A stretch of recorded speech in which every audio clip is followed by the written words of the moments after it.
Okay, so this next video is input-output ports, GPIOs,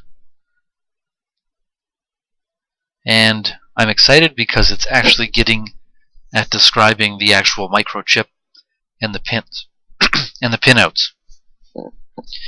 Now, before I get going, I scrolled down through this whole tutorial and it's very, very long, so I won't be covering all of it in one video here. Maybe two, maybe even three. Just guessing.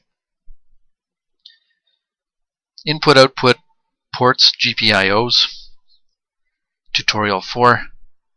In this tutorial, we'll address the input-output ports in the microchip PIC microcontrollers. You'll learn much about the digital input-output pins, GPIOs, in microcontrollers, how they work, and how to interface them properly. We'll also flash some LEDs for testing out these concepts. Here's a list of the table of contents. It'd almost be good if I copied this and then put timestamps in my videos. Just be helpful. Well, might remember to do that.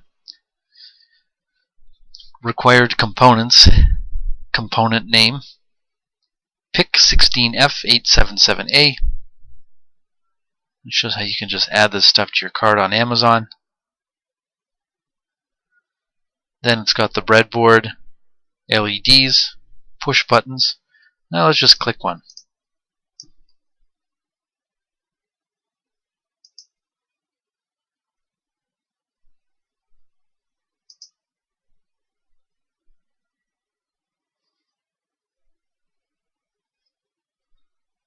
Well, I was recording the whole time. Well, anyway, I knew there was a catch.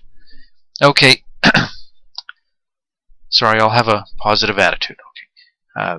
Push buttons, resistors, capacitors, jumper wire, voltage regulators. Actually, I have to admit that I clicked on a bunch of these while the video was paused. And yeah, it's pretty enticing, because some of the prices on stuff wasn't so bad, and everything was in bulk here. Anyway, continuing on, here's a prototype board. Wonder what this is, because to me that doesn't look like a typical PIC chip, but I could be wrong. I don't know. What are general purpose input-output pins? GPIO stands for General Purpose Input-Output Pins. In fact, most of the pins in a typical microcontroller are GPIO pins, except for some special pins. The special non-GPIO pins are usually the following ones: power supply pins VDD and VSS, oscillator OSC1 and OSC2. Those couple of pins are used to provide the microcontroller with oscillator clock input needs. The microcontroller with the oscillator clock input it needs. MCLR, the master clear reset pin, used for restarting the microcontroller on purpose.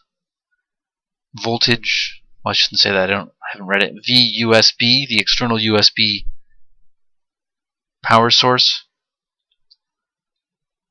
Except for the special function pins, all the other pins are GPIOs, as shown below from the PIC 16F877A datasheet. The GPIO pins are clustered in ports. Port A, Port B, Port C, Port D, Port E. That's a lot of pins, 40 pins. So maybe, well, I'm going to Google this. Google image search this. Because maybe this is the exact chip. Actually, it looks like it. So this is actually a nice diagram he's drawn. Master clear, reset, I guess he's using a few hooked up here. So I might skip back and forth on the screens a little bit.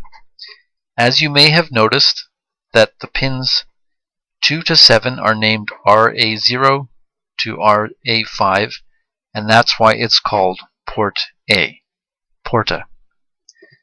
Oh, okay, so this port A doesn't line up.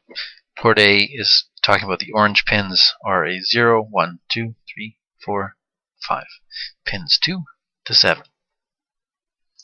In our microcontroller, there are 5 digital input-output ports, A, B, C, D, and E. Okay, so that's neat. A, B, C, D, and E. So all of them. A, B, C, D, and E, which is yellow. And that's also interesting that they're digital, and there's no analog pins like on an Arduino. But I stand to be corrected. It's common in 8-bit microcontrollers to have input-output ports, each of which has up to 8 pins. However, some input-output ports may have less than 8 pins, as in our PIC 16F877A, for examples. As you can see, port A has 6 pins, B has 8 pins, C has 8 pins, and D has 8 pins, and E, port A, has 3 pins. Note, the pins of every single port may not be in consecutive order physically on the chip, which is the case for the portca and porta. As I will stop. Sorry, you don't want to hear that. I've been reading a long time. It's like a little bit silly, but I know that's not always nice to hear. Okay, as you may have noticed. How does a digital input-output port work? Generally speaking, the input-output ports are operating similarly, which means that you only need to investigate one of them. Then the other ones will be using the exact same concept and working in a similar way. For this tutorial, we'll be using port B for our demo and lab. There are basically a couple of registers dedicated to each input-output port to control its operation. Trice X register and port X register.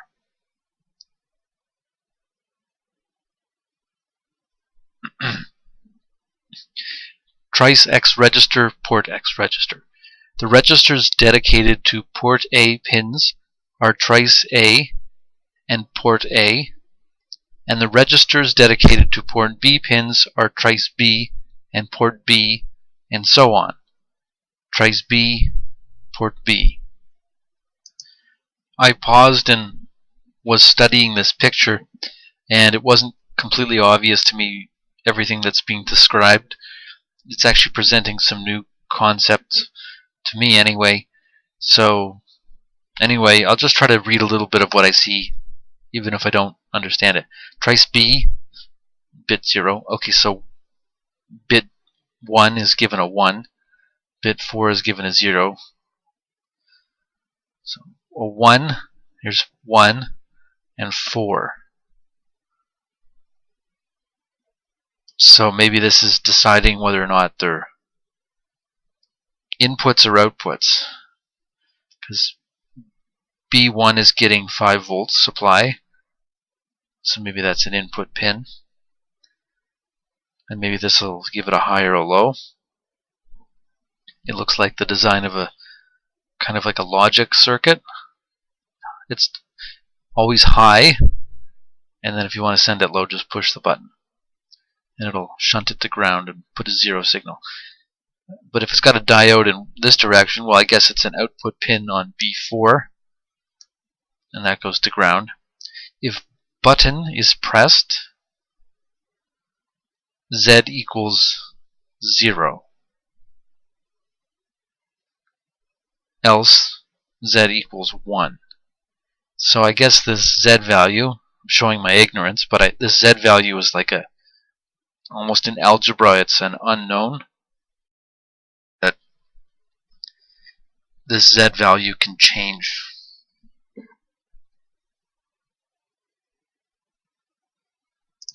Okay, I'm understanding this a little bit. So each one of these pins has a trace into the port.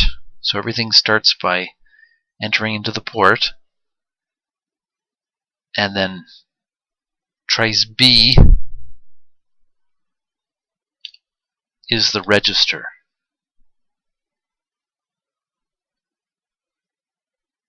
Well, I guess it's saying these are both registers. Okay, now I'm looking at this. If we write X, kind of like a unknown variable in algebra, which is here, talking about pin B4, if we write in X bit equals 1, the LED is on. If X equals 0, it's off. So that's writing to an output pin. Controlling or driving the input-output port is a pretty easy process. It involves only 2 consecutive steps. Configure the pin, determine the data direction, whether it's an input or output. 2.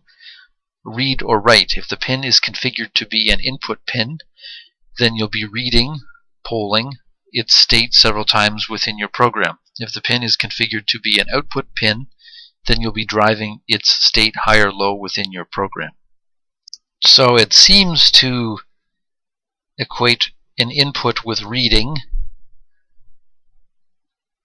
and an output with driving, either sending it high or low. So it's reading or it's driving. Configure input-output pins. Whenever you wish to use an input-output pin, you must first configure it to be an output or input pin. Whenever you wish to use an input-output pin, you must first configure it to be an output or input pin. Here the function of trace X register comes in, as the value we write to that register specifies the direction of the corresponding pins, input-output. The X here stands for any port, A, B, C, D, or E. Writing 1, a high, to a single bit of the trace X register configures the pin corresponding to this bit to be an input pin. Writing a 0 low to a single bit of the TRIS, or the trace X register, configures the pin corresponding to this bit to be an output pin. Which means that writing the following values to these bits will cause the following effects. Value equals a 1, trace BO, the effect, our BO pin becomes an input pin. Value equals 0, trace B1, our B1 pin becomes an output pin. Value equals 1, trace C4 becomes an input pin. Value 0, trace D3, our D3 pin becomes an output pin. And so on. However, it's possible to configure the 8 pin of any port all at once instead of bit-by-bit changes as follows. Trace B, 0 times 0, 0, which I think is an address, configures the 8 pins of port B, RB0 to RB7, to be output. Okay, that's neat. So it configures an entire range of pins. Port B, 0 times FF, drives the 8 pins of port B, all of them, to be high. Generally speaking, in C programming, writing to bits/registers could be done in several ways, from which I'll discuss the most common 3 methods. Register overwriting method. Trace B, 0 times 0, 0, clears the low 3 bits to be low in order to make them out. We can actually scroll this stuff. Okay, so I just better read this again. So this is where I was before. So trice B configures the 8 pins port B, RB0 to RB7 to be output pins. And then this port B drives the 8 pins of port B, thus, to be high logic 1.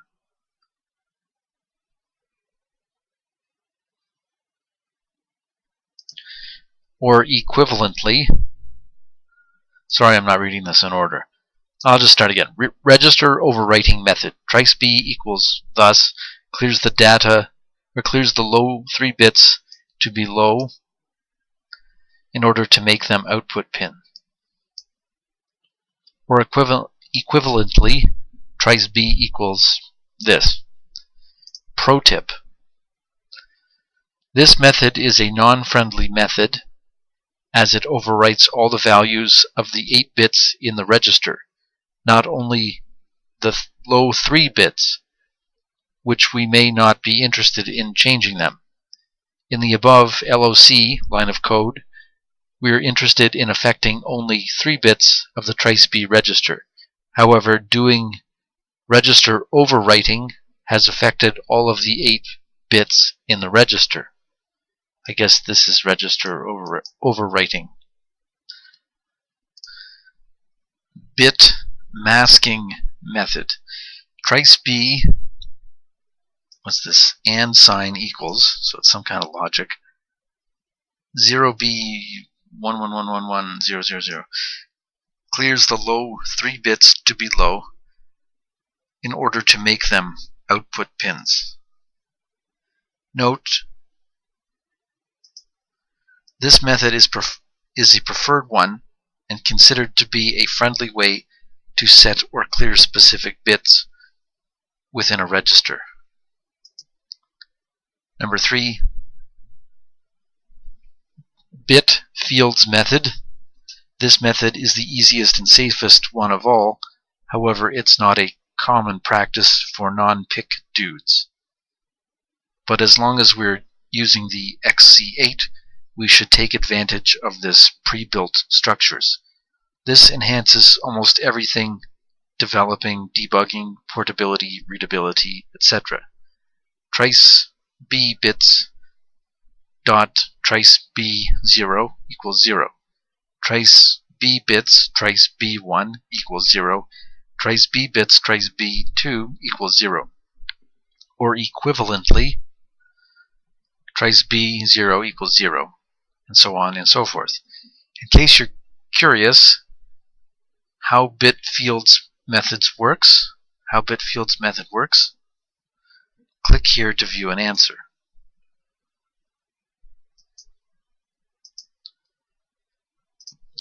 Alright, well that was interesting. It opened up a new dialog box, whatever you call it, and it's got a lengthy answer. But I think this is a good place to take a break because I think I need one.